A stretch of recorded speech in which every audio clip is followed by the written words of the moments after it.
Pessoal, vamos lá então. Falando sobre a antropologia forense, nós temos que compreender aí de início alguns aspectos muito importantes sobre a antropologia forense.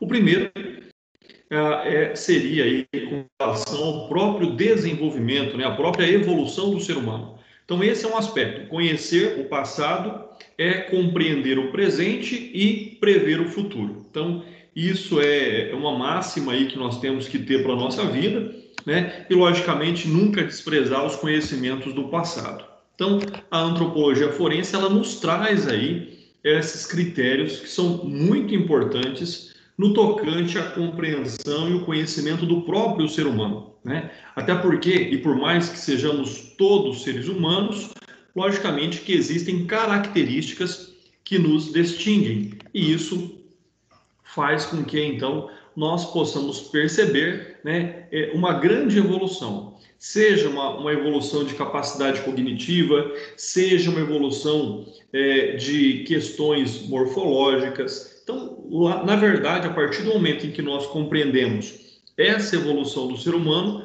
nós vamos vendo, na verdade, tudo aquilo que pode e tudo aquilo que virá a acontecer. Um outro fato bastante importante é que estão ali diretamente ligados à antropologia forense a questão da identificação e da identidade do ser humano. Então, esse é um ponto também bastante importante. Quando nós buscamos essa compreensão da identidade e da identificação do ser humano, né, logicamente aí você está perguntando, bom, mas por que eu tenho que saber medicina legal?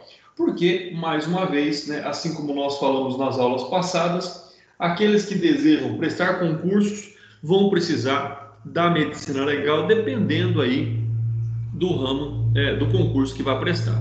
Uma outra situação da qual nós temos que compreender é que, né, pela quantidade de seres humanos que nós temos no planeta Terra, nós temos que ainda assim compreender que existem distinções. Ninguém é exatamente igual a ninguém, né? Sejam por aspectos físicos, sejam por aspectos biológicos e assim por diante. Então, essa distinção do ser humano ela é fundamental. Além da distinção do ser humano, nós temos duas formas de identificação: a identificação antropológica ou científica e a identificação judiciária do ser humano. Nessa concepção também, nós temos a aplicação da medicina legal e diretamente da antropologia forense com relação a eventos que são, logicamente, aí, de grande relevância social, né? Como, por exemplo, nós tivemos lá a queda, ou, na verdade, a implosão dos edifícios, né, do World Trade Center. Então, naquele momento, nós tivemos uma concepção bastante importante da informação da qual ali se obteve. Então, por exemplo, naquele evento nós tivemos 2.749 vítimas. Pelo número, né, e pelos números de morte que nós ouvimos aí constantemente, né, 100 mil mortes por Covid no Brasil, parece que 2.749 vítimas não foi nada, mas foi um fato, um evento histórico, né, para toda a sociedade. E naquele momento, então, todo o trabalho de recuperação, de localização de corpos, de fragmentos humanos, ele demorou lá 9 meses. Então, isso faz com que seja um período que você vá desde a vítima recém-falecida até fragmentos do corpo humano já em decomposição. E dessas 2.749 vítimas, nós tivemos, então, 20 mil restos humanos recuperados. Ou seja, então nós temos aí uma questão bastante importante que é fazer aqui uma análise sobre esses restos humanos. Ou seja, de 2.749, eu tenho que identificar de quem são esses 20 mil restos humanos. E, logicamente, que a partir disso, nós temos, então, ali, por exemplo, algumas deficiências, né? Como se identificar? Como, de fato, devolver aos familiares os restos que correspondem ao seu ente querido. Então, são todos aspectos aí que, logicamente, são aspectos muito importantes sobre essa condição. Ou seja, como é que nós devemos identificar? como é que serão feitas essas identificações para que lá no futuro, né, seja devolvido aos familiares os restos dos seus entes queridos, né, para as fúnebres. Então, isso é um ponto importante. Imaginem só a condição e a proporção que isso gerou. Além do World Trade Center, um outro evento catastrófico que nós tivemos no planeta Terra foi lá o tsunami no Oceano Índico no ano de 2004, né? É um tsunami com uma magnitude de 9,1, né? Isso é um fato que determina a sua intensidade, né? Vamos pensar que um tsunami nada mais é do que um terremoto em alto mar que faz com que haja um deslocamento de água. É isso que acontece. E lá nós tivemos, então, 226 mil mortes em razão desse tsunami, ou seja, são proporções já, na verdade, são grandes proporções relativas aí a mortes. Então, esse é um outro aspecto. Então, e naquela situação, como é que acontece, né? E naquele momento, como é que foram tratados esses corpos? Qual foi a técnica utilizada para o reconhecimento desses corpos? Então, são todos aspectos importantes. E ainda é importante lembrar que, frente a um evento catastrófico desse, logicamente você tem tudo destruído. Você não tem estrutura nenhuma para poder utilizar na busca aí da identificação dessas pessoas. Falta recurso humano, falta recurso técnico, faltam recursos extremamente necessários para que o estudo antropológico do cadáver, dos restos humanos, dos fragmentos humanos, sejam realizados, né? Então você vê uma cena de total devastação naquela realidade, ou seja, não existem pessoas, não existem casas, não existe estrutura, não existe energia elétrica, não existe água potável. Então, na verdade, você tem ali, né, um emaranhado de destroços e, inclusive, né, de restos humanos ali naquele local. Então, a utilização dos meios antropológicos na identificação e na identidade do ser humano em situações como essas, né, nós podemos também aqui citar desastres aéreos, né? Ou seja, infelizmente, o planeta Terra passa aí por desastres de grande magnitude sobre esse aspecto. Então, quando você vê uma imagem dessa, né, ali as pessoas que trabalham, vamos pensar no Brasil, vamos pensar lá em Mariana, vamos pensar lá em Brumadinho, é a mesma realidade, né? Eu não tenho imagens aqui para mostrar para vocês, mas essa é uma pesquisa simples aí que vocês podem fazer na internet e verificar também como é que ficou toda a região ali após o rompimento das barragens das mineradoras. Então, é a mesma situação e isso não está tão distante de nós assim, né? E olha só a imagem que se encontra, então. Então, você tem ali todos os fatores piores na busca da identificação do ser humano. Ou seja, você tem água salgada, você tem calor, você tem corpos humanos dispostos das mais variadas formas e você já tem um processo de decomposição, então, muito mais rápido do que teria em condições normais. Então, isso faz com que o trabalho dos peritos forenses, né, na realização ali dos procedimentos de identificação, sejam comprometidos, sejam dificultados, né? Numa posição onde você não tem energia elétrica, você não tem câmaras frias em quantidade suficiente, você não tem meios capazes ali de fazer a correta conservação dos corpos.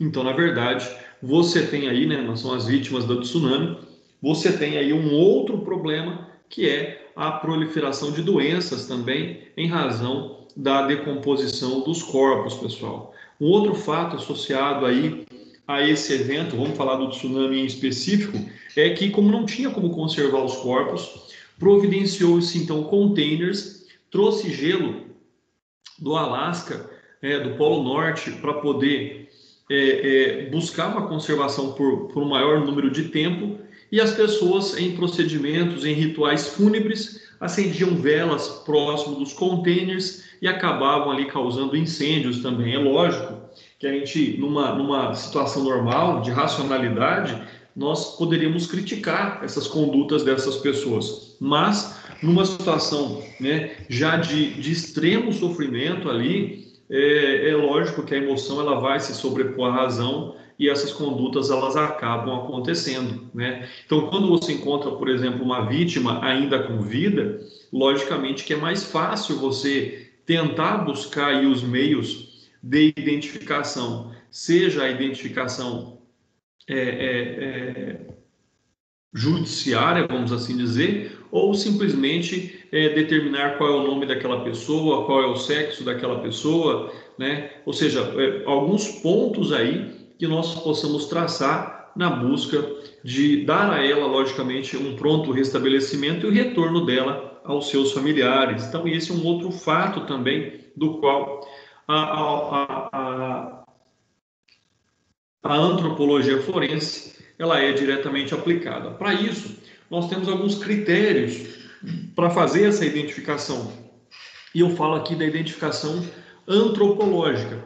Nós temos inicialmente o inventário do esqueleto, ou seja, né, como aconteceu naquele cemitério clandestino lá em Perus, né, em São Paulo, onde foram localizadas muitas ossadas e provavelmente pessoas que sumiram durante o período, né, de ditadura no Brasil. Então, o que se faz inicialmente, dependendo logicamente do que você encontra, né, se são restos cadavéricos, se são tecidos humanos, sejam ossos, músculos e assim por diante, é um procedimento diferente que você tem que realizar. Então, o que nós temos, na verdade, com relação ao inventário do esqueleto, seria um completo relação e checagem nominal dos ossos, anotações sobre variações anatômicas, condições patológicas e traumas individualmente. Ou seja, tem lá, por exemplo, um fêmur com uma fratura, então vai se procurar quem é que em vida quebrou a perna naquele local, entendeu? Então, são várias informações tentando se buscar ali, né,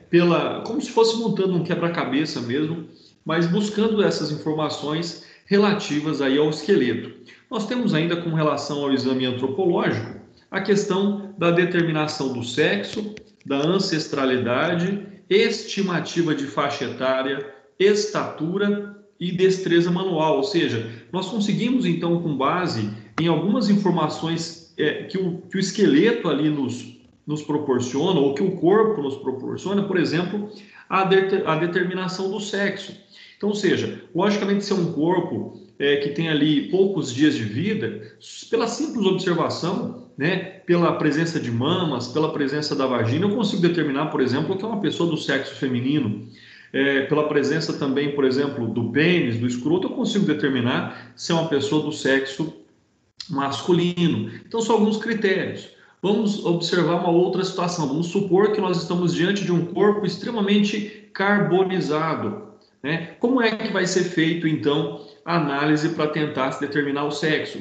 Buscando informações, sejam informações externas, como eu acabei de dizer, ou informações internas, como, por exemplo, presença interna do útero, né, das trompas e assim por diante. Então, esse é um aspecto. Agora, e se eu tenho só esqueleto?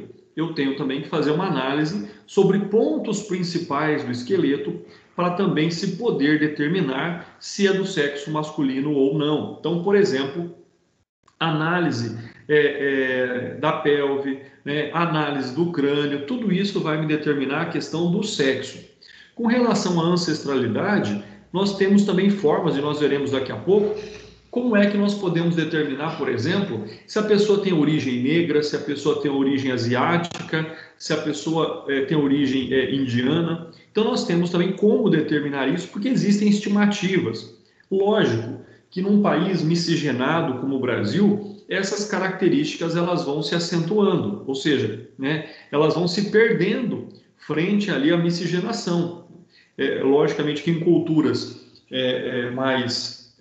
menos miscigenadas, assim dizendo, você tem características muito mais marcantes. Então, por exemplo, na cultura japonesa, onde você tem uma concentração maiores de orientais, ou na cultura africana, então você tem uma concentração maior de negros. Então, você tem essa ancestralidade com estimativas muito mais marcantes, né? Numa cultura como a brasileira, onde somos misturados, nós temos essas características que são particulares de cada raça elas vão se perdendo, né?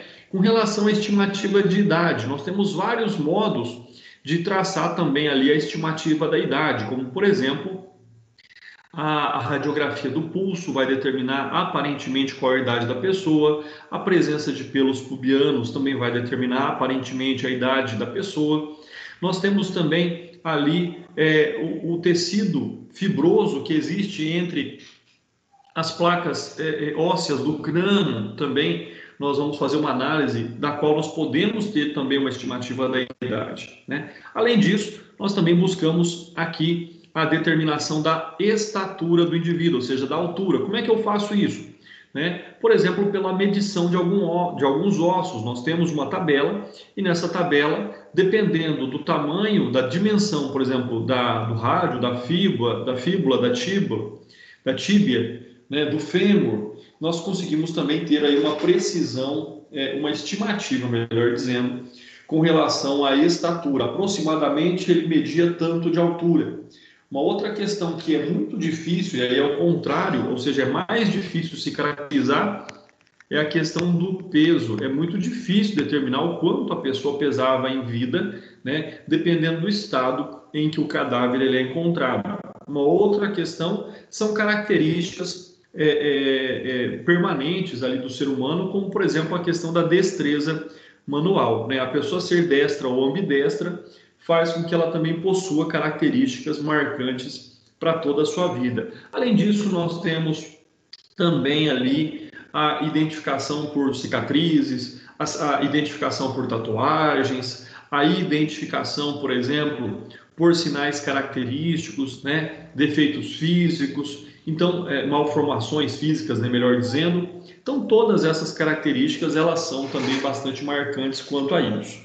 Nós temos ainda a questão do exame odontológico, ou odontolegal, que é um dos ramos da medicina legal, das ciências forenses, né, na qual existe ali uma checagem individualizada da dentição desse indivíduo, da qual nós chamamos de exame da arcada dentária. Então, também pode-se determinar essa situação, que é o exemplo que foi identificado no Brasil lá, o anjo da morte de Hitler, né? Então, quando da fuga lá na Segunda Guerra Mundial, alguns nazistas vieram para a Argentina e da Argentina vieram para o Brasil. Então, é um exame bastante importante também na identificação de fragmentos de corpos ou de corpos muito danificados. O exame da arcada dentária ele também é importante. E aí, então, feito tudo isso, nós temos que cumprir, então, a finalidade, porque a finalidade desse exame, a finalidade dessa busca é a divulgação pública, ou seja, dar informação para a sociedade para que possa colaborar também na busca da identificação dessas pessoas. Então, logicamente, sempre de forma muito acessível, uma linguagem muito simples, essas informações serão, então, ali divulgadas, né? Como, por exemplo, tantas pessoas de aproximadamente tantos anos, do sexo masculino, do sexo feminino, aproximadamente tantos negros, asiáticos, pessoas canhotas, né? Descrição odontológica, então tudo, achados patológicos, traumas, particularidades, vestes, objetos, né? Pertences. Então tudo isso é utilizado ali para que alguém da sociedade que tem lá um parente, um ente querido desaparecido, possa de alguma forma ajudar também no reconhecimento dos corpos, dos cadáveres, né? E isso é de fundamental importância. Sobre essa hipótese aí que nós estamos analisando, que é a identificação do ser humano, logicamente que ele cumpre o seu papel quando e a partir do momento nós conseguimos, né, entregar, devolver ali o corpo de alguém desaparecido para o seu ente querido, já que a morte é um fato inevitável naquele momento, né? Então nós podemos dizer que a identidade é a soma de caracteres que individualizam uma pessoa da outra, distinguindo-a das demais. Existem pessoas parecidas? É claro que existem. Existem pessoas muito parecidas, idênticas? Até tem, no caso de gêmeos univitelinos. mas mesmo assim são pessoas distintas, sejam caracterizados pelo seu DNA, sejam caracterizados distintivamente, por exemplo, aí, pela sua impressão digital. Mas nós também temos a distinção de córnea, nós temos a distinção da íris.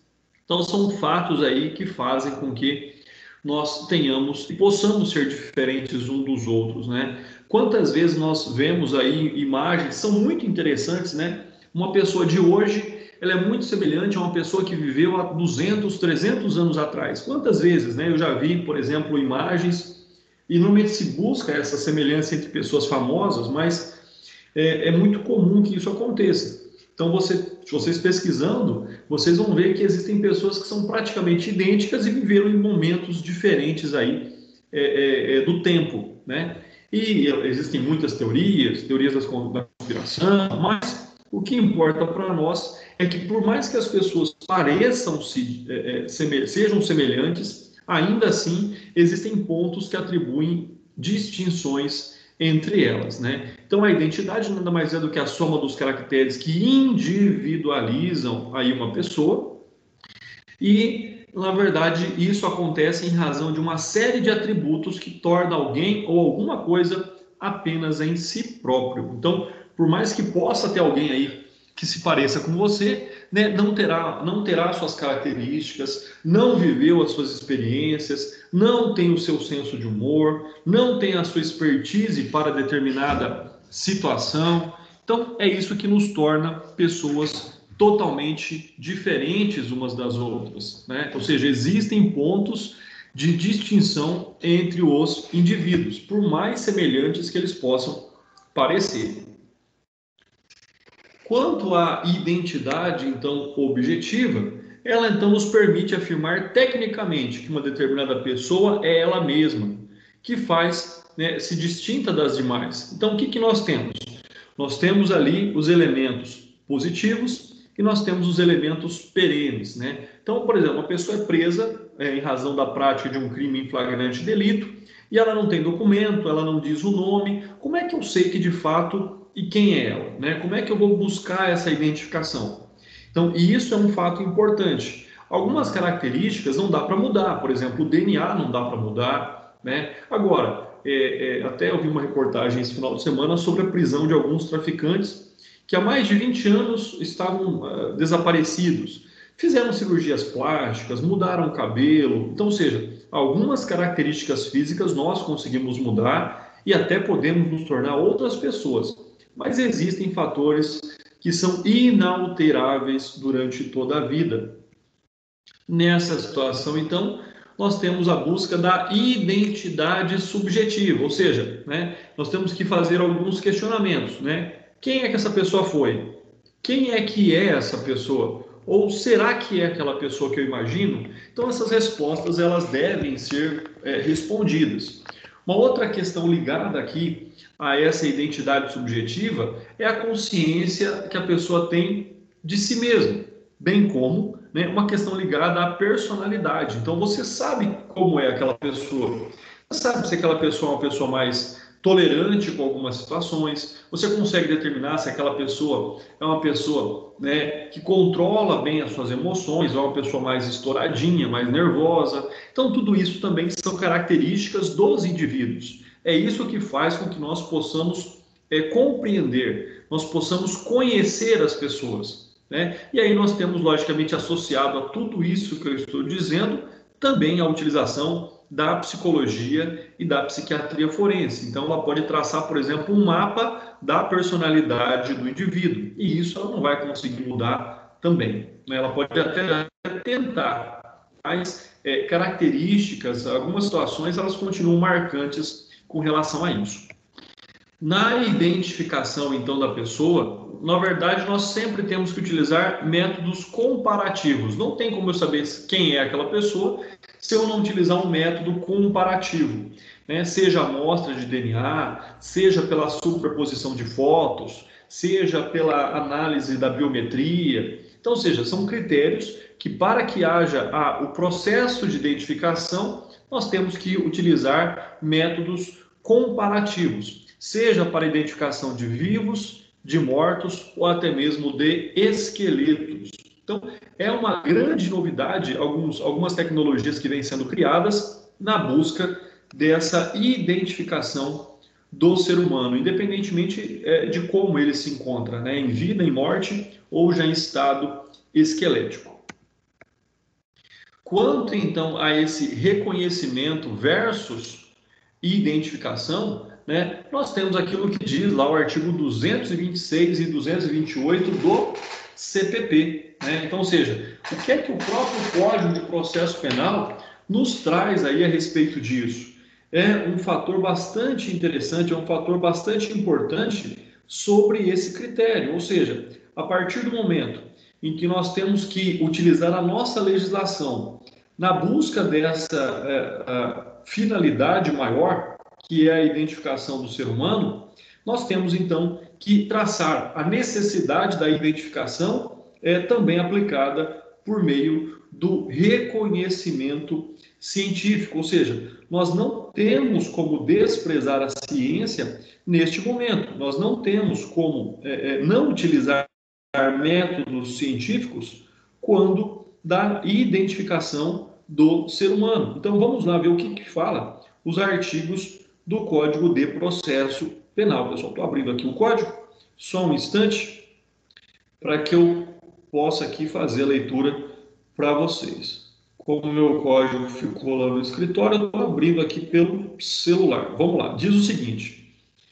capítulo 7º, né, ali do Código de Processo Penal, artigo 226. Quando houver necessidade de fazer-se o reconhecimento de pessoa, proceder-se-á pela seguinte forma. Inciso 1º. A pessoa que tiver de fazer reconhecimento será convidada a descrever a pessoa que deva ser reconhecida. Inciso 2. A pessoa cujo reconhecimento se pretender será colocada, se possível, ao lado de outras com que ela tiver qualquer semelhança, convidando-se quem tiver que fazer o reconhecimento a apontá-la. Inciso 3.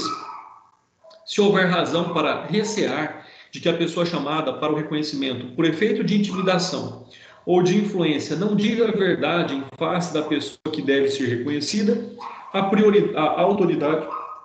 autoridade providenciará para que esta não veja aquela. E o inciso 4º diz: do ato do reconhecimento lavrar-se um auto pormenorizado, subscrito pela autoridade, pela pessoa chamada para proceder o reconhecimento e por 2 testemunhas presenciais. Parágrafo único.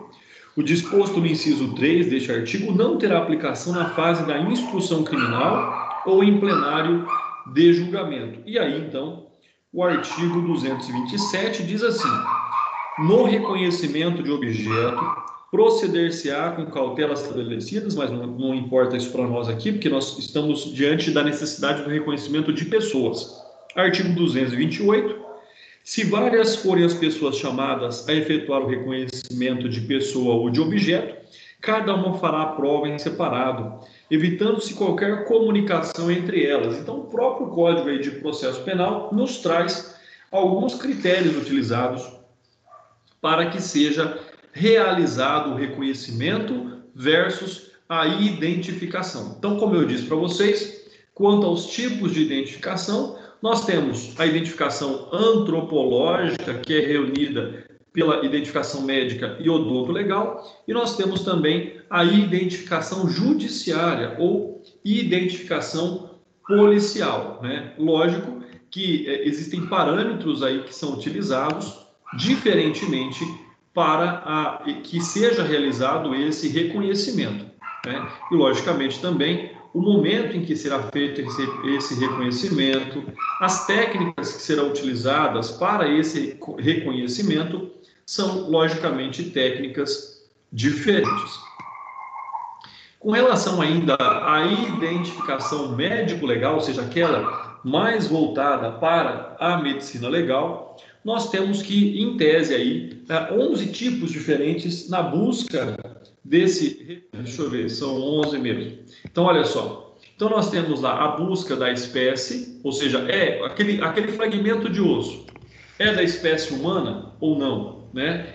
a busca da raça, ou seja, ele é uma pessoa asiática, ele é uma pessoa branca, por exemplo, a determinação do sexo, a determinação da idade, da estatura, malformações, a presença de cicatrizes, tatuagens, sinais profissionais, sinais individuais, biotipo. Ou seja, então são critérios aí que são utilizados, são buscas que são realizadas, muito importantes, para que possa, assim, então, de alguma forma concreta e direta, tentar identificar, primeiro, se é uma pessoa, né? Logicamente, qual é a raça, sexo, idade, estatura, malformações, cicatrizes, tatuagens, sinais profissionais, sinais individuais e biotipo. E como eu já disse para vocês, talvez a coisa mais difícil ali de se identificar é o peso da pessoa. É muito difícil determinar quanto aquela pessoa pesava em vida, né? Então, quando vocês às vezes forem responder alguma questão, às vezes em algum concurso público, se tiver lá a determinação do peso, já podem eliminar, porque normalmente não é identificado isso. Uma outra identificação que nós temos é a chamada identificação funcional, ou seja, é a compreensão. Eu não preciso, por exemplo, ver a pessoa para saber que é a pessoa. Por quê? Porque muitas vezes eu estou ouvindo a voz dela e já é ali uma forma que eu tenho de identificação do indivíduo. Algumas vozes elas são reconhecíveis, na verdade, né? Mas nós também podemos conhecer a pessoa pelo jeito de andar, pelas atitudes, né? Pela mímica, os trejeitos que essa pessoa tem, gestos característicos, né? Eu disse aqui também forma de andar, funções sensoriais. Então nós temos vários modos ali de identificação dessa pessoa, né? Aqui nós temos o exame de voz, nós temos o exame grafotécnico, né? E logicamente a análise do indivíduo é bastante importante com relação ao seu comportamento, trejeitos, atitude, modo de andar. Todas essas são chamadas e constituem aí a identificação funcional. Além disso, nós temos a identificação psíquica do ser humano, né? É uma outra vertente ali da medicina legal e mais precisamente da antropologia forense, né? Então, ou seja, o que é que nós temos com relação a isso? É uma análise psíquica das atividades da pessoa, desde a infância até a velhice, ou seja, então é como a pessoa vai se comportando, ela vai traçando a personalidade dela e isso, logicamente, faz com que ela seja também única. Então, ou seja, você também tem traços de personalidade, ou seja, se a pessoa é uma pessoa mais bem-humorada, se ela é uma pessoa mais zangada, né? Ela demonstra esses traços de alguma forma. A questão do temperamento, a questão da medição do QI, da inteligência dessa pessoa. E isso daí não dá para mudar. A pessoa pode até fingir ser uma outra pessoa, ela pode até fingir ter uma outra personalidade, mas esse fingimento, esse engodo, esse engano, ele não consegue ser perene. Em algum momento ela vai liberar ali alguma questão que seja inerente ao seu traço, ao seu perfil natural. Então essa é uma outra situação, que aí nós falamos da identificação psíquica do ser humano, né? Nós temos ainda critérios para a identificação, sejam os critérios biológicos, né? E aí nós temos uma outra questão intimamente ligada, ou seja, aqueles que são variáveis, aqueles que são imutáveis e aqueles que são perenes. Então, por exemplo, um princípio, uma distinção bastante importante cobrada em concursos públicos é a unicidade, ou seja, o que é que te torna único frente às outras pessoas, né? O que é que só você tem? Qual é uma característica que é só sua? Então, essa é uma questão bastante importante. A outra é a imutabilidade, ou seja, aquela que não sofre alterações com o tempo. Nós sabemos que muitas características sofrem alterações com o tempo, né? Seja a fisionomia, seja o tamanho da pessoa, o aparecimento de pelos, de barba, a queda de cabelo muitas vezes. Então, nós temos características que são mutáveis e características que são imutáveis, né? Então, a imutabilidade é aquelas que não sofrem nenhum tipo de alteração. E nós temos aquelas que são perenes, ou seja, Característica escolhida não é transitória, ela também perdura por toda a vida.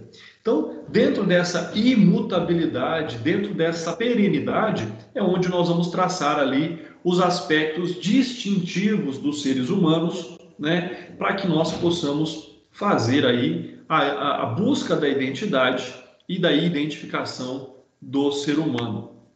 Uma outra análise que nós temos que realizar seriam ali via dos preceitos técnicos, ou seja, a classificabilidade e a praticabilidade de como isso será realizado, né? Então, ou seja, como é que eu vou classificar? É a comparação entre dados de forma sistemática e precisa. Então, ou seja, é o que eu disse agora há pouco, para que eu possa fazer uma identificação, eu tenho que fazer uma comparação.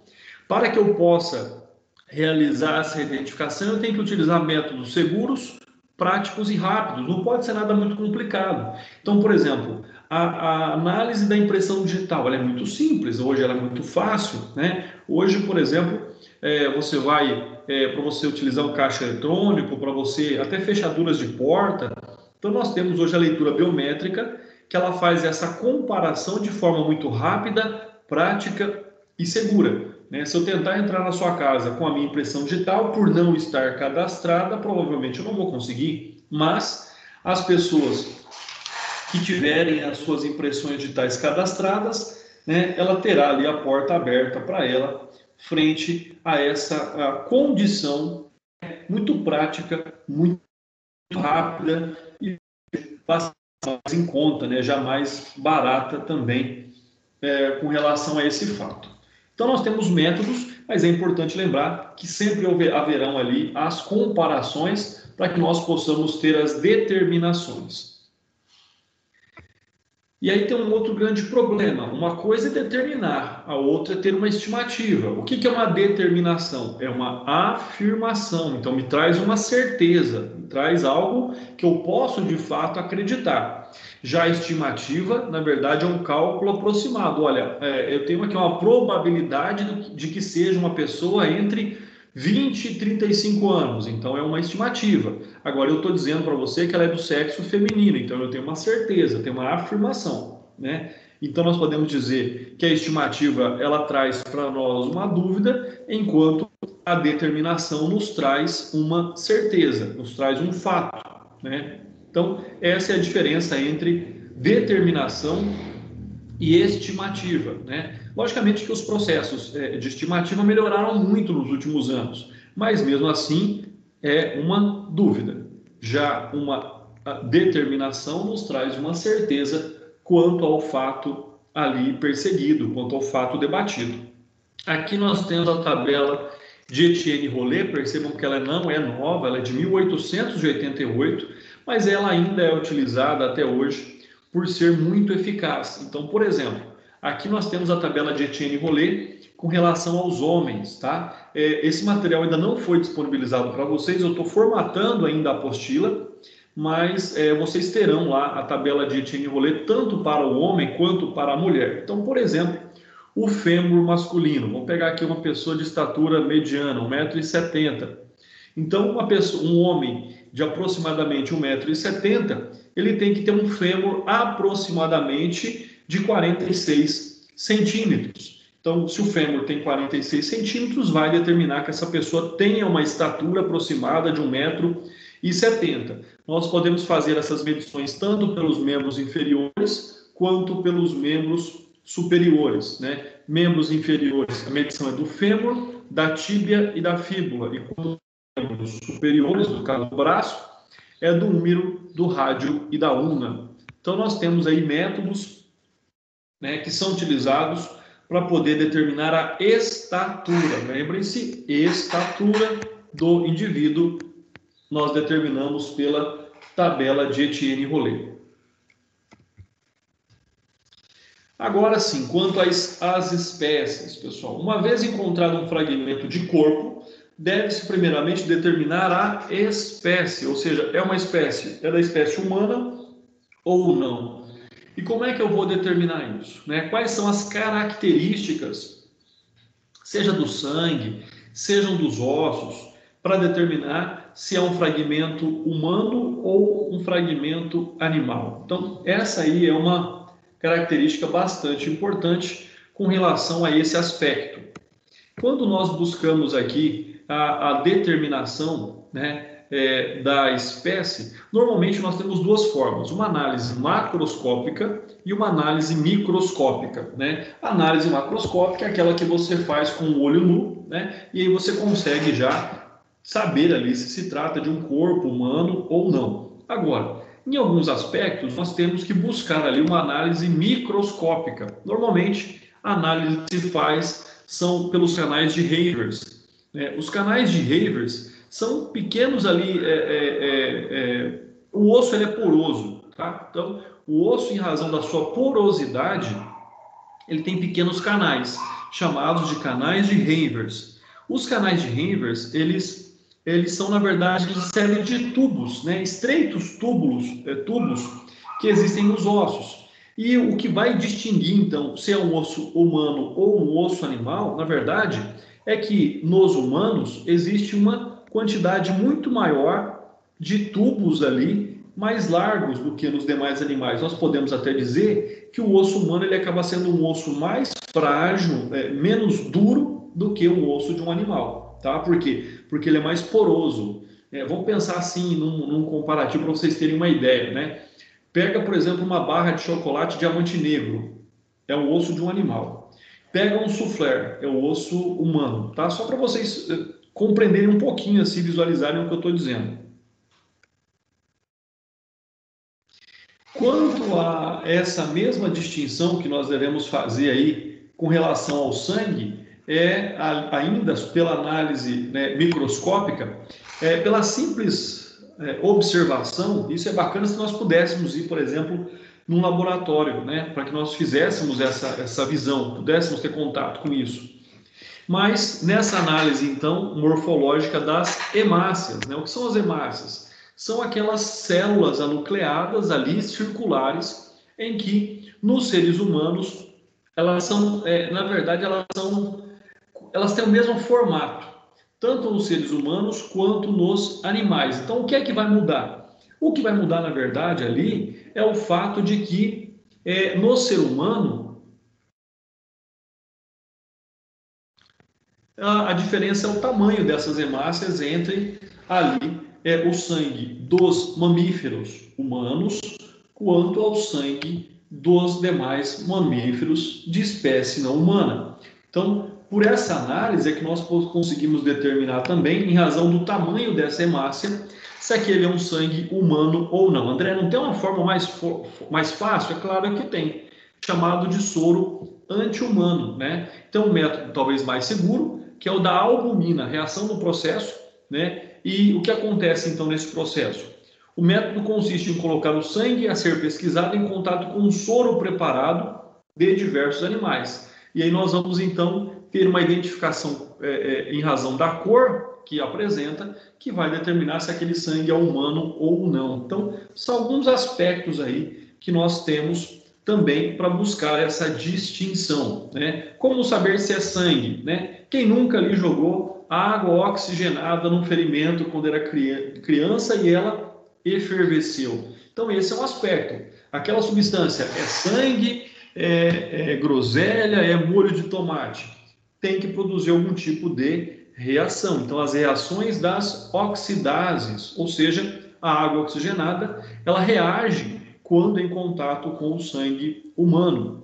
Uma outra técnica é a técnica de Adler-Ascarelli, que é um reagente da benzidina, também, que vai determinar, conforme vocês estão vendo aqui, tá? Essa é a técnica de Ascarelli, que vai ter uma coloração particular quando essa substância for reagente com o sangue. Uma outra forma é o luminol, né? A prova da quimiluminescência. Então, a prova da quimiluminescência, né? Ela tem também a reação ali do luminol, pessoal. O luminol é uma substância, um líquido, que quando ele entra em contato com o sangue ou fragmentos de sangue, né? E quando submetido à fluorescência da luz ultravioleta, ele gera uma reação, então, de luminosidade. né, o que vai determinar. Para que nós possamos compreender melhor, o luminol, então, ele é uma substância química criada em 1928. Percebam que também não é nada novo. É um produto que é preparado misturando-se o luminol, propriamente dito, com uma substância à base de peróxido de hidrogênio, ou seja, água oxigenada. O que vai acontecer? É uma reação que acontece lentamente, mas quando então ela encontra o óxido ferroso presente na nossa hemoglobina, isso gera uma reação de quimiluminescência, né? Ou seja, ela vai gerar aí a luz que se vê quando submetido a uma reação luminosa, quando submetido à luz ultravioleta, né? Então, por exemplo, alguém que pisou numa poça de sangue e depois pisou em algum lugar submetido ao luminol e à luz ultravioleta, você tem essa imagem da pegada. Aqui vocês vão ter uma imagem muito melhor, uma cena de um crime, onde na verdade nós temos o local onde o crime aconteceu, ou seja, né, por mais que o local tenha sido limpo, nós não consigamos ver isso a olho nu. Olha aqui, ó. Aqui nós temos essa situação. Olha só, a olho nu nada se vê. Quando submetido ao luminol e à luz ultravioleta, você tem a imagem aí do sangue. Então, nessa cena do crime aqui, nós sabemos que o crime aconteceu nesse local, porque tem uma grande dispersão de sangue, e depois nós temos um sinal de arrastamento desse corpo, então, para fora da residência, que vai determinar também. E por mais que tenha sido limpo o local, essas imagens ainda permanecerão ali, né? Logicamente que em menor intensidade, mas você consegue ter essa dimensão dessa estrutura, né? Luminol, então, ele tem essa característica aí de produzir luz em razão dessa reação química entre o próprio luminol, que é ali preparado juntamente com a água oxigenada, e quando ele encontra o ferro presente na nossa hemoglobina, ele então vai produzir essa reação de luz.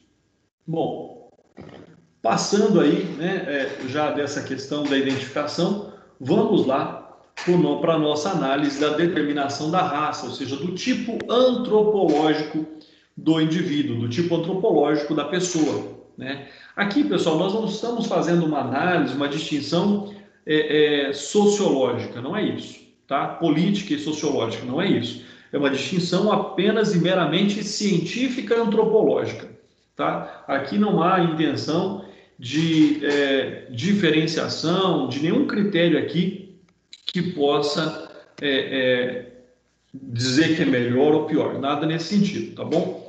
Então nós podemos dividir entre o tipo caucásico, que tem características próprias, características físicas, ou seja, a pele necessariamente ela deve ser branca ou trigueira, ou seja, um pouco mais ali amarelada, né, dourada.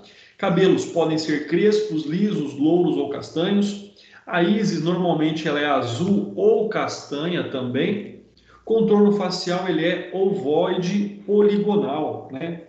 Perfil facial ortagnata e ligeiramente prognagnata. Então, o que nós vamos perceber com relação a isso?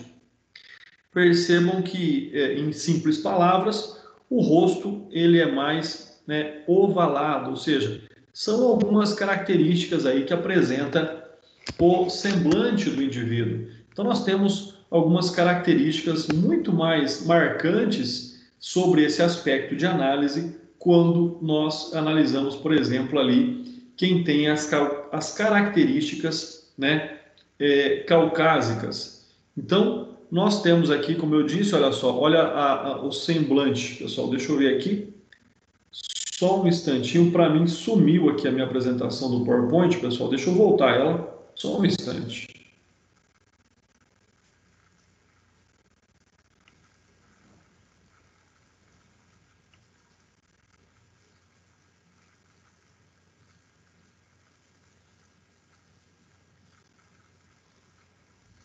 Fazer 5 minutinhos aí, pessoal, de intervalo. Quem quiser ir no banheiro, quem quiser tomar uma água, tá? Só para eu poder voltar aqui a nossa apresentação.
Pessoal, voltamos aí e eu falava então sobre, né, essa determinação de raças e falávamos então sobre os caucásicos. Sobre os caucásicos, percebam então, né, que nós temos um rosto muito mais ovalado, ou seja, ele é muito mais horizontal, vertical aqui do que outras características. Outras características que nós temos quando nós falamos em face ortagnata e ligeiramente pronagnata é o seguinte, ou seja, por mais que nós tenhamos uma face, olha só, nós temos alguns traços que nós temos que ter, então isso vai determinar se a face ela é ortagnata ou pronagnata.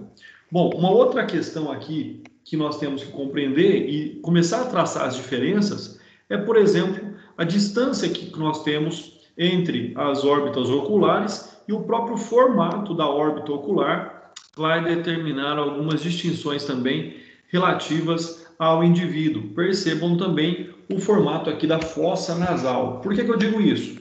Porque a partir do momento que nós passamos por uma outra raça dentro da mesma espécie, nós temos características diferentes. No caso dos mongólicos, né? Mongólicos, na verdade, nós temos aqueles originários da Mongólia ou os asiáticos de uma forma geral. Via de regra, eles têm pele amarela, cabelos lisos, face achatada, de diante para trás, fronte mais larga e mais baixa, né? Arcadas superciliares pouco salientes, olha só, é uma saliência bem pequena. Nós temos o espaço interorbital largo, ou seja, entre as órbitas aqui bastante largo, uma fenda palpebral bastante proeminente, percebam aqui as fendas palpebrais bastante proeminentes. O nariz ele é curto e largo, então também é uma característica aí bastante marcante dos mongólicos. Quando nós analisamos então os negroides, pessoal, e aqui fica uma característica bastante importante, né? Se nós tivéssemos que distinguir qual das raças humanas ela talvez seja melhor adaptada a viver no planeta Terra, ela tem uma estrutura muito mais forte e capaz de suportar os intempéries, né, do nosso planeta, eu não tenho dúvidas em dizer que a raça negra é a raça melhor adaptada a viver no planeta Terra. Por que eu digo isso? Porque você dificilmente vai ver um negro com câncer de pele, né, em razão da quantidade de melanina. Você dificilmente vai ver um negro não ser bom, por exemplo, em corridas, em atividades físicas. Ele tem uma complexão muscular muito mais resistente. Então você vai perceber também, olha, os grandes lutadores de boxe, de MMA são negros, por quê? Porque a estrutura física ela é muito mais preparada. Então você vai ter, por exemplo, um crânio muito mais forte, você tem também narinas alargadas, o que faz com que a pessoa tenha uma troca de oxigênio muito melhor, né? Nós vamos ter aqui algumas características com relação ao corpo humano. Então, as características externas é com relação à pele negra, cabelos crespos em tufos, crânio geralmente dolicocéfalo, ou seja, a largura do crânio tem 4,5 do seu comprimento, ou seja, percebam, né, que é um crânio muito bem, ou seja, ele possui medições, ele possui características muito bem distintas também, e isso gera um equilíbrio, né, na formação craniana. Tem um perfil facial prognata, fronte alta, saliente, arqueada. A íris ela é normalmente castanha. O nariz ele é pequeno, de perfil côncavo, narinas curtas e afastadas. Nós temos zigomas salientes, né, prognatismo acentuado, com formação facial, com maxila mais alongada, né, e o mento pequeno. Então, são características dos negroides. Nós temos ainda o indiano, né? O indiano também ele tem aqui, vocês vão perceber, uma característica bastante acentuada, tanto com relação ao nariz, como com relação ao queixo, tá? Então, ele tem também uma pele amarela, trigueira, tendendo para o avermelhado, estatura alta, cabelos lisos como crina de cavalo e pretos, a íris castanha, crânio mesocéfalo, supercílios espessos, né? Também ausência de barba e de bigode, orelha pequena, nariz saliente, longo e estreito, fronte vertical, zigomas salientes e largos, percebam aqui também, né? E a mandíbula bastante desenvolvida. Nós temos ainda os australoides, aqueles que são originários, então, da Oceania, né? O que nós temos com relação a eles? Da mesma forma, estatura alta, pele trigueira, cabelos pretos ondulados e longos, fronte estreita, zigoma proeminente, nariz curto, com narinas afastadas. Por quê? Isso determina que a pessoa tem que andar, correr por longos períodos, então ele tem como ter essa troca de oxigênio mais fácil.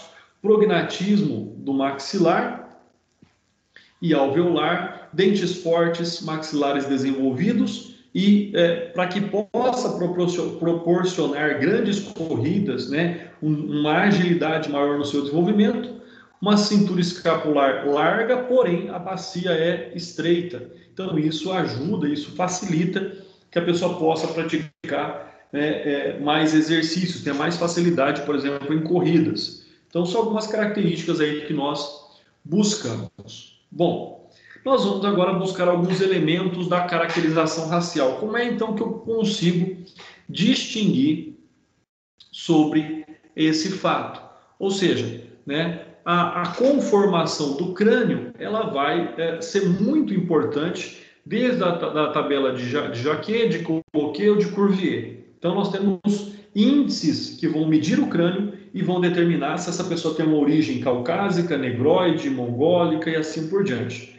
Uma outra forma seria lá a medição do índice tíbio-femoral ou rádio-humeral, que também determina, né, a possibilidade de distinção dos seres humanos em razão da sua raça. E aí, pessoal, deixa eu ver aqui. Aí, nós temos então um índice cefálico horizontal, né? Eu gosto bastante dessa imagem porque ela nos traz algumas características muito importantes sobre esse aspecto, né? Quais são essas características? As características, elas estão ali diretamente ligadas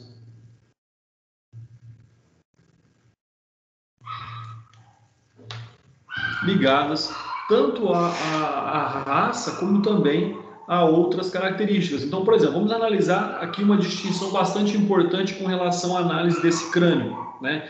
Uma imagem em alta resolução que nos permite ter algumas informações. Então, por exemplo, eu sei que esse é um crânio masculino, por quê? Porque o grau aqui do maxilar ele está muito próximo de 90 graus, então ele é um crânio masculino. Se fosse um crânio feminino, né, nós teríamos um maxilar provavelmente com essa inclinação. Ele acaba sendo mais sutil o ângulo do maxilar quando ele se trata aqui de um ângulo feminino. Então, né, vamos marcar aqui direitinho, mais ou menos assim, olha só, né, se fosse um crânio feminino. Uma outra característica muito marcante é essa estrutura que nós temos na cabeça do homem, né, que faz com que ela seja de fato uma cabeça, uma estrutura óssea mais forte, tá? Já que o desenvolvimento ósseo humano foi adaptado ao combate, né, ao combate corporal. Então ele tem que ser um crânio um pouco mais forte, mais reforçado, para suportar aí as lesões que ele pode sofrer. Uma outra questão também bastante marcante seria, né, o queixo do homem, da qual ele tem aí também uma base mais reta, mais retilínea também, enquanto da mulher é mais atenuada, tá? Então são algumas características aí que nós podemos marcar. Uma outra característica bastante marcante é aqui, né, no crânio masculino, onde também é bastante proeminente. Outras características que nós podemos aqui observar seria com relação à idade dessa pessoa já pela análise do crânio. Vocês vão perceber aqui onde eu falei lá do tecido que existe entre as fendas cranianas, ou seja, quanto mais zigue-zagueado aqui for, maior é a determinação da idade da pessoa, né? Quanto mais retilíneo forem essas fissuras, menor será a idade do indivíduo. Então é importante fazer essa análise também. Com relação aos índices, pessoal, aqui é mais uma questão, né, para que nós possamos conhecer. Então nós temos o índice cefálico horizontal, tá bom? Que significam aqui essas medições, representado por essas medições. No índice cefálico horizontal, nós podemos dividir os crânios em três formatos, né? Os branquicéfalos, os mesocéfalos e os dolicocéfalos, ou seja, levando-se em consideração se ele é um crânio, né, mais alongado ou ele é um crânio mais arredondado. E aí você tem também uma distinção já relativa àquelas características das raças que nós já vimos, né? Quando eu falo de um dolicocrânio, ou mesocrânico, ou branquicrânio, que são os mesmos exemplos anteriores, olha só, nós temos então medições, ou seja, né, menor que 74,9 centímetros, entre 74,9 e 80, ou maior que 80 centímetros.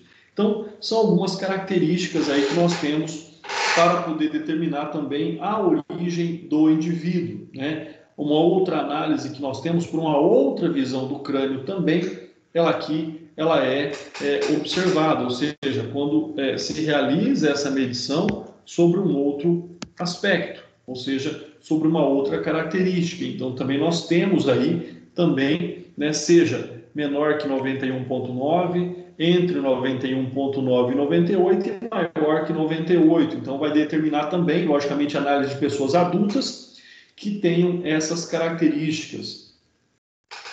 Platicrânio, né? Aqui já são algumas análises mais específicas, dificilmente alguém cobrará isso de nós. Mas, por exemplo, né, o platicrânio menor que 69, o mesocrânio entre 69 e 75 e o ipsicrânio maior que 75. Então, quando nós buscamos também, logicamente, aqui essa análise, essa medição. Então, isso você vai percebendo aí as características totalmente distintas entre crânios. Então, nós temos como determinar também todas essas análises. Daqui a pouco nós vamos ver qual é a relação que existe entre essas medições e, de fato, qual é a raça que essa pessoa ela vai aqui apresentar. Aqui outras características também bastante marcantes, principalmente aqui com relação à fossa nasal. E aí nós temos, então, também uma outra observação que se faz, que é bastante interessante nesse sentido.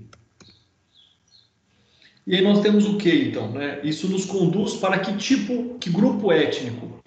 Então, no índice lá horizontal que nós vimos, nós temos que menor que 74,9, ou seja, os dolicocrânicos, nos encaminha para os caucásicos nórdicos e os negroides africanos. Entre 74,9 e 80, nós temos o mesocrânio, ou seja, os mongólicos. E aí nós temos também os acima de 80, que são os branquicrânicos, que nos levam para os caucásicos europeus centrais. Tá? Então é diferente.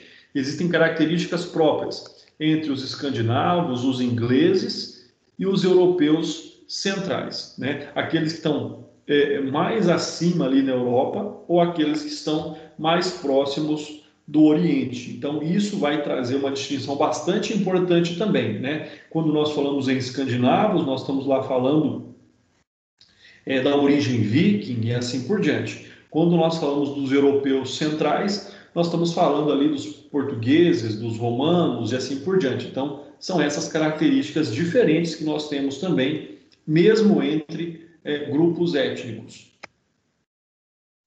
Aqui o ângulo facial de Cloquet, né, que é um ângulo também que se analisa, buscando aqui essa margem, que seja, né, os prognatos menor que 83 graus, o mesognatus em torno de 83 graus e os ortagnatus maior que 83 graus. Então, quanto prognata, na verdade, seria quanto mais inclinada que a face por essa linha, quanto mais ele seria mais prognata. Ortagnato, ou seja, aquele mais voltado para frente, mais próximo de um ângulo reto, é considerado como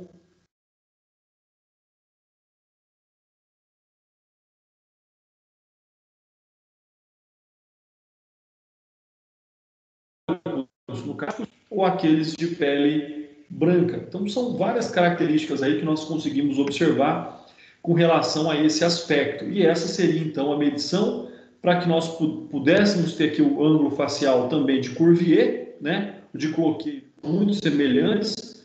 O que vai mudar, na verdade, é que o de Cloquet ele é um ângulo que tem a base reta, já o ângulo de Cuvier ele tem um ângulo com base aqui na base do crânio. Então nós temos uma edição um pouquinho diferente, mas a finalidade da busca é sempre a mesma aí. Uma característica também bastante marcante que nós utilizamos para a distinção, por exemplo, do sexo é a bacia pélvica. Logicamente que a bacia pélvica feminina ela tem que estar mais adaptada, ela é propícia, na verdade, para que haja a expulsão do feto num parto normal. Então, ela tem que ter um espaço maior, ela tem características próprias, vocês vão perceber, né, que ela é mais alargada e ela tem aqui a possibilidade do parto normal, enquanto a bacia pélvica masculina, ela não oferece essas características, né? Percebam que aqui o espaço para a saída do feto, ela não existe praticamente na bacia humana, masculina, como ela já é bem mais acentuada na bacia feminina. Então, são algumas características, né? Nós podemos dizer que talvez esse seja um osso do corpo humano mais aparente e evidente na distinção entre o sexo masculino e feminino. E aqui com relação ao crânio, na verdade, né? Também, olha só, percebam aí todas as características distintivas que nós temos entre um crânio masculino e um crânio feminino. Então, percebam lá que eu já tinha apontado para vocês a maior saliência que existe na testa do homem, né? Um reforço ósseo, na verdade. E uma outra característica que eu trouxe para vocês também, com relação ao queixo, né? Ele é bem distintivo também nesse aspecto. Percebam que o homem ele tem uma estrutura óssea um tanto quanto mais reforçada sobre esse aspecto, bem como aqui, né, uma outra descrição também. Então, nós podemos dizer que existe um disformismo sexual superior a 90%. O crânio masculino ele é 90% diferente das características apresentadas pelo crânio feminino. Então, essa é uma outra. Se vocês tiverem que buscar essa resposta, sempre se baseiem pela bacia pélvica e pelo crânio na distinção do sexo de uma ossada. Quanto à estimativa de idade, né, nós temos aí o arco senil, por exemplo, em que ele começa a aparecer nas pessoas a partir dos 40 anos e todas as pessoas aos 80 anos terão esse arco esbranquiçado aqui ao redor do olho, né? A tia aí, vocês podem dar uma olhada, ela fez uma plástica, ela deu uma esticada no rosto, mas ela não consegue esconder não o arco senil, não tem como, tá? Uma outra característica é a presença de pele e pelos, né? Então a questão das rugas, a questão das pálpebras e mais que isso, a presença aí dos pelos pubianos, que nas mulheres aparecem entre 12 e 13 anos e os homens um pouco mais tardio, ali entre os 13 e 15 anos, né? Com relação às rugas, entre 25 e 30 anos, elas já começam a aparecer, então aqui para quem quer evitar ruga e começa a cuidar bastante cedo, para que você no futuro não seja uma pessoa como a tia aqui, ó, uma ameixa. Uma outra característica também na determinação da idade seria a erupção dentária, ou seja, a primeira dentição ou a segunda dentição, né? Como nós conhecemos aí como dente de leite e dente permanente. Então nós temos também aí algumas características sobre a dentição. Então, seja a dentição permanente, ela começa a aparecer, ela começa a troca dos dentes, na verdade, ela começa ali a partir dos 7 anos, nos dentes superiores, e nos inferiores a partir dos 11, 12, 7, depende ali do dente em si, que são dentes mais aqui dentro dessa análise, então, da dentição. E aí nós temos uma tabela aí que vai dizer para nós sobre, né, os dentes, vamos pensar assim, os dentes de leite e os dentes permanentes, tá? Ou seja, né, que a partir ali dos 7 meses e meio, dos 6 meses, a decídua começa a aparecer, né, são os dentes não permanentes, são os dentes provisórios, são chamados de decídua, e os dentes permanentes começam então a substituir a decídua a partir dos 6 a 7 anos, começa a haver ali então a troca dos dentes. Então, pela presença de dentes não permanentes e já pela presença de dentes permanentes, nós conseguimos também ter uma estimativa de idade, tá? Então, esse é um fato bastante interessante também. Com relação ao tecido fibroso, que eu comentei agora há pouco com vocês, aqui nós temos uma imagem de um recém-nascido, né, em comparação nessa tela com uma pessoa já adulta. Então, vocês conseguem perceber a diferença, né? Por isso que muitas pessoas falam com relação à moleira, porque ainda é um momento, né, quando do recém-nascido, que de fato ele não tem um tecido ósseo para proteger a cabeça ali. Então, nós teremos a fontanela anterior e a fontanela posterior, né? Como nós chamamos comumente aí de moleira. Por quê? Porque é mole de fato, porque não tem osso, tá?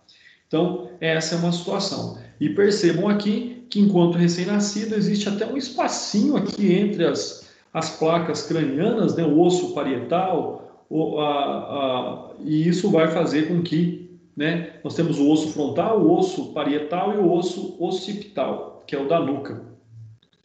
E quanto maior for a sutura, né, quanto mais for aqui a sutura, logicamente, maior será a idade do indivíduo. E aqui nós conseguimos perceber, com base aqui nas suturas, aparentemente entre 2 a 6 anos, 40 a 50 anos, né, mais do que 50 anos, porque essas suturas, na verdade, não fissuras, essas suturas, elas já apresentam aí características próprias, características mais marcantes. E uma outra questão é o ângulo mandibular, né? Não é por acaso que as pessoas falam que o idoso volta a ser criança. Por quê? Porque o ângulo da mandíbula do idoso e da criança é muito semelhante. Então, a mandíbula é um osso que ele vai tendo, logicamente, uma inclinação, né? Ele passa de uma inclinação menor para uma inclinação maior e volta, então, a ser muito próximo aí do retilíneo. Então, essa é uma outra característica também, essa mudança da angulação do maxilar conforme a idade do indivíduo, pessoal, né? E aqui nós temos também essa questão, como nós vimos aqui essa questão do ângulo, quando nós jogamos ele para uma tabela, nós temos também a proporção da idade. Então, ou seja, vamos pegar aqui o médio, um ângulo médio de 130 graus em torno de 5 a 10 anos, um ângulo médio de 115 graus em torno de 21 a 25 anos, e volta lá para o ângulo de 110 graus a partir dos 36 a 45 anos, e aí ele vai aumentando gradativamente até que a pessoa se torne idosa, né? Então ele vai voltar lá, por exemplo, para um ângulo de 130, 140 graus, quando a pessoa estiver mais próxima de uma idade mais avançada também. Aqui ainda nós temos uma outra forma de caracterização da idade, que é com relação aqui à radiografia do pulso, né? Que também vai se determinar também os ossos do pulso ali, aparentemente uma estimativa com relação à idade. Então, por exemplo, uma criança de 18 meses, 1 ano e meio, percebam como os ossos eles estão ali afastados. Já um menino de 11 anos, você já tem ali uma aproximação, e depois dos 13 anos e meio, você já tem uma consolidação dos ossos do pulso. Então, isso também vai demonstrar, por meio da radiografia do pulso, qual é a provável idade dessa pessoa. Estimativa de estatura, como nós já vimos agora há pouco, nós temos algumas técnicas a serem utilizadas, né? Como a tecla de Broca, do Etienne Rollet, que nós vimos a tabela, de Trotter e Glaser, do Lacazaglia e do Martini. Nós temos a tabela, nós utilizamos a do Etienne Rollet. E aí você tem uma estrutura com os nomes dos ossos do corpo humano, pessoal. Ainda outros métodos de identificação, como nós já tínhamos citado, como, por exemplo, os sinais individuais dos seres humanos, sejam aqueles perenes ou não, né? Sejam cicatrizes, sejam tatuagens, né, sejam sinais de nascença, como por exemplo aqui o lábio leporino deste menino. Então são várias características que nós temos na busca da identificação da pessoa, né? Então, por exemplo, as tatuagens também têm significados no mundo policial, como por exemplo o homicida de PM, né? A pessoa que tem um corpo fechado, o dedo duro, o homossexual dentro da cadeia ele é dessa forma, indivíduo de alta periculosidade, né? Cruz de Caravaca é o corpo fechado também. Nós temos aqui a questão dos pontos, né? A região aqui entre os dedos. Então, o punguista, ou seja, o ladrãozinho, né? O estuprador, envolvimento com tóxico, são 3 pontinhos. Praticante de furto é 4, praticante de roubo é 5, né? A cruz aqui, o X é o homicida e chefe de quadrilha. Então ele tem aqui uma outra característica também com relação a essas tatuagens. Então elas têm um significado policial e tem também um significado no mundo criminoso. Por isso que a gente tem que ver aí, né, antes de fazer uma tatuagem, tentar buscar o significado dela. Um outro caso, aqui relacionado a odonto legal, é o caso do Joseph Mengele, que foi aqui identificado no Brasil, como eu já tinha dito para vocês, em razão do exame, né, de radiografia do molar dele. Cadê? Aqui, restauração do segundo molar do Joseph Mengele, e isso então foi aí utilizado para fazer a identificação dele. Então são algumas características aí bastante importantes também na busca da identificação do indivíduo, pessoal. Então são aí características bastante importantes sobre essa concepção. Vamos ver aqui. Uma outra forma de buscar ainda a identificação do indivíduo seria a sobreposição de imagens. Já é uma técnica bastante mais moderna, tá?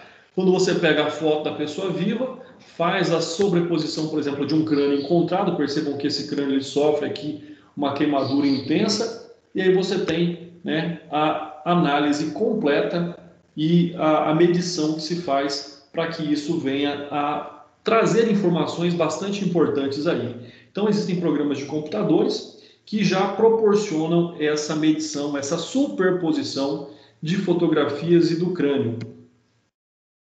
Outros sinais característicos, né, como, por exemplo, a palatoscopia, que é aqueles sinais característicos que existem no palato, ou seja, no céu da boca, né, pelo pavilhão aqui auricular.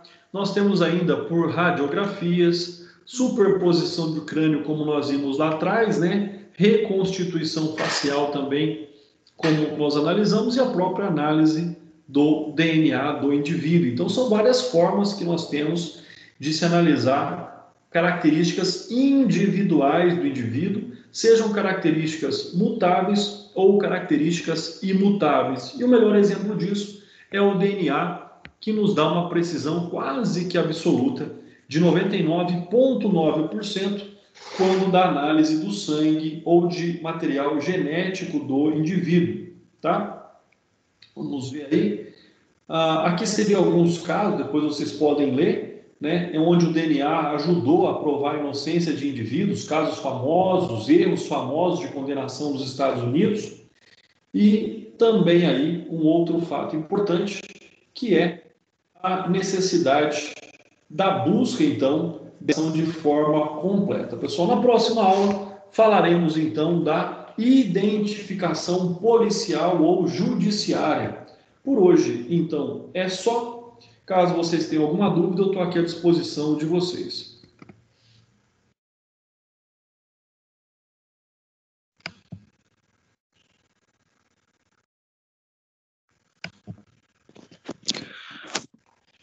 Professor, esse slide, ele está no Google Drive também? Doutor, ainda não. Eu tô formatando para poder encaminhar para vocês, tá bom? Mas ele vai ser encaminhado, ele vai estar lá no Drive também. Ah, tá bom, obrigado. Tá? Até no final da semana eu já posto lá no Drive para vocês. Tranquilo.